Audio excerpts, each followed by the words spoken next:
I got the best deals anywhere. Well, people, guess who's back? You. You are back in the Chaos Zone. That's right. It's been a while. It really has. I'm sorry. Just, I don't know. Everything's been happening. So, Mean Streets of Gadgetzan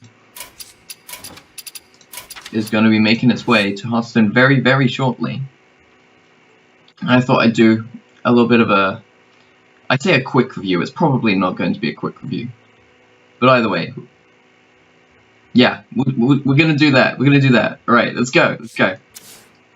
So, we have Jade Idol for Druid, first of all. We're going to do the Jade Lotus first. And then we'll move on to other things. Jade Idol. It's a way for Druid to avoid fatigue entirely, which is pretty cool. And if you get into that late game scenario, your Jade Golem's going to be super big, which is really cool. I actually like this card a lot, but I guess we'll see how competitive it is. Mark of the Lotus. This is Power of the Wilds, but for half the mana, but doesn't have the Fandral synergy, and doesn't have the option to summon a Tiger. I mean, most of the time you do Power of the Wild for the +1/+1, but I don't know. Celestial Dreamer, I think this card is too situational, not impactful enough, so I doubt we'll see that one. Jade Blossom. It's a wild growth with a 1 mana Jade Golem stuck on the edge. Stuck on the end. But it comes out a turn later and ramps you up to turn 5. Which Druid have a lot of 5 mana cards for, so potentially better than Wild Growth, but we will see. Pilfered's Power. I am really not sure what to think about this one. I mean, if you're playing a deck where you have lots of minions on the board early on, most likely your hand is going to be empty, and gaining those extra mana crystals doesn't really affect you that much. So I'm not sure how good this is, but it could make for some interesting turn 1 plays with, say, double Living Roots, Innovate, Pilfered Power. No, Innovate, Coin, Pilfered Power, and then your entire hand is gone, or something. I don't even know whether that's possible. Lunar Visions. Now this is cool. There's a lot of RNG involved, however. It's not just the cards that are drawn, it's only minions that are drawn that cost 2 less here. But drawing 2 cards is 3 mana, then you've got that 2 mana added on top for the reduction. So if they both land on minions, you'll be in a pretty good spot. But I'm not sure how likely that is to happen, especially in Druid. Vermin Sensei. It's a little bit boring. It's just a worse Houndmaster. The lack of taunt is a big deal. Yeah, I don't think it's that great. Jade's Behemoth.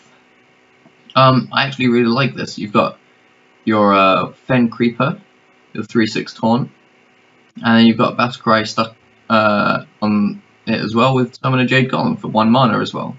And that's going to get more and more impactful as the game goes on, which is pretty cool. Then we have the Druid Legendary. Kuhn, the Forgotten King. Choose one, gain 10 armor, or refresh your mana crystals. Now, I'm assuming here that the gain 10 armor option is purely just to make it a choose one card for Fandral synergy and stuff. It doesn't seem that impactful. I mean, it can help you out in a pinch, but what you are probably going to be doing is refreshing your mana crystals with, say, Aviana, or you slap this guy down, refresh your mana crystals, then deal with your opponent's board. Which means that this card has the potential to cause massive board swings, which is really cool. I like cards like this where you've got a little bit of a comeback mechanic. But I guess again, we'll see how strong it actually is.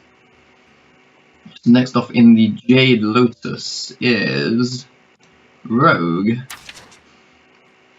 Counterfeit Coin. It's an Innovate, but worse. And I guess it's in a class that benefits more from the spell synergy and all that. But it's just the coin. It's not particularly impactful. It's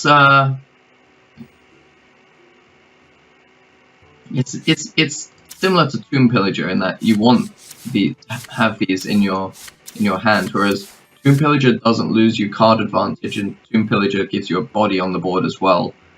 So I don't know. Now everyone seems to hate this card a lot. I actually think it's quite interesting.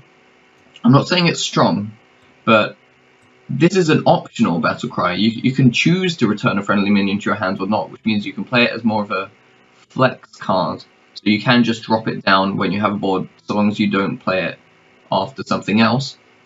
Or if you do want to bounce something back, then you activate the combo and you do that. The stat line, I think, for what it's being used for, is probably a little bit worse. In the late game, you want more aggressive stats to trade up to things. And I don't know, in the early game you could just drop it as a vanilla 2-3, but it seems quite situational, quite a niche card. Jade Shuriken, well this is pretty cool. Deal 2 damage. Combo Summoner Jade Golem, and the Summoner Jade Golem seems to be roughly a 1 mana effect. Deal 2 damage is a 1 mana effect, such as Arcane Shot. Which means that the fact that it has combo here is a little bit to the detriment of the card. It would be okay if you just dealt 2 damage and summoned a Jade Golem full stop. Having the combo in there as well makes it a little bit, well, I say a little bit, quite a lot worse. Still, might see some play though. Jade Swarmer, a 1/1 with stealth for 2, where you have Death Rattle summon a Jade Golem. So I actually think that's quite good. You've just got a 1/1 stealth for 1 mana, which is, you know, it's okay. But the Death Rattle summon a Jade Golem is quite strong, especially in the late game, where it wouldn't matter so much that you drew this card as opposed to a big minion. I mean, it's a little bit slower, clearly, than a big minion, but Shadow Rager, they went there. They did. Good job, Blizzard. Right, the Rogue Legendary, Shaku the Collector. Now, I wouldn't see why you would ever use this card as opposed to, like, Undercity Huckster. I mean, if you buff it, maybe. I mean, the stealth is kind of okay.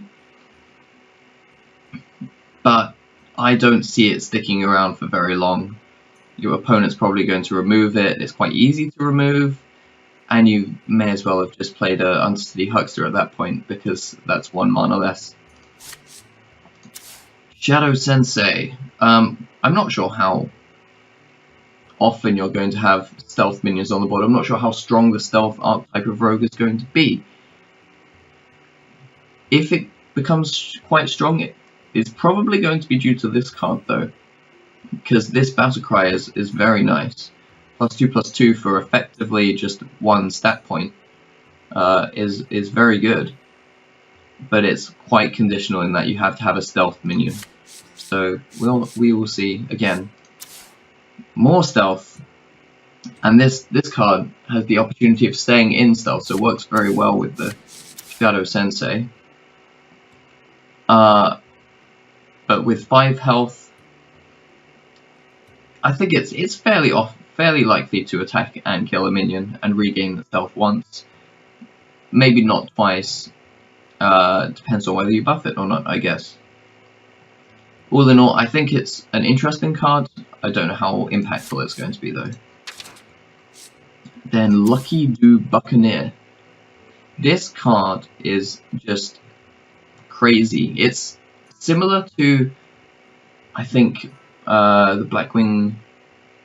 One of the Blackrock Mountain cards, the 6/6 that gains +3/+3, whereas this is a 5/5 that gains +4/+4. And this battle cry is probably a little harder to activate unless you genuinely have an Assassin's Blade in your deck. I mean, it works very well with South Sea Squid Face. So you can play South Sea Squid Face turn 4, and then perhaps coin this out on turn 5 after sacrificing Squid Face. But this is a very, very strong battle cry, and quite easy to activate if you build your deck around it. So I don't think this is so bad, but it does require a new archetype of rogue to become viable. And finally, for the Jade Lotus, until we get onto the neutrals, that is, Shaman. Finders Keepers. This is a cool card. I do not see why they've added Overload 1 on the ends, but they've justified it here. Infinite Loop, yeah, good job, well done, Blizzard. It would have been fine without the Overload. I guess they just slapped it on for meme reasons. And I guess it buffs Trog, but I don't see a deck where you're going to be playing this and Trog in the same one. Devolve seems very, very strong, in all honesty. As the flavor text seems to suggest, you can just effectively remove large threats. I mean, there's a lot of RNG in it if they have a large board and you're transforming everything into random minions. It's similar to Evolve in that case, where it can be very, very strong or very, very weak. But I think generally it's similar to a mass silence effect. And silence was bumped up in price recently, so this is quite cheap for only 2 mana to effectively silence all enemy minions, as well as on average making the stats a lot less. So this seems very strong and could actually be used in some kind of control shaman. Maybe not even just control shaman, it could be used in aggro shaman to transform a taunt to get past perhaps, but we will see. Jade Claws, 2 mana, 2/2 weapon is okay. It's got Overload 1 on there as well, which is not great, but you're summoning a Jade Golem. Potentially pays off depending on how all in on the Jade Golem to go. I don't know what to think about this card. It doesn't seem strong on its own, but it does depend entirely on how strong the other Jade Golem cards are in a Shaman and how that matches up with the rest of them. Call in the Finishers is just similar to Stand Against Darkness, I guess, but 1 mana less. For a class that benefits more from board control, I'd imagine. And you're only summoning the 4 Murlocs as opposed to 5 Silverhand Recruits. It seems not too bad, to be honest. But it's still quite a boring card. Now, Jade Lightning. This here. Do you see a combo? Do you see a deal 4 damage combo summon a Jade Golem? No. This is what the Jade Shurikens should have been. This is a really good example of a cool card. I do like it. I think the 4, it's exactly comparable to Shadow Strike in that it deals 4 damage, and then you've got 1 mana slapped on for the Jade Golem. So it's balanced exactly the same way as the other Jade Golem cards. And I think in that it's going to be quite strong. Now this card is cool.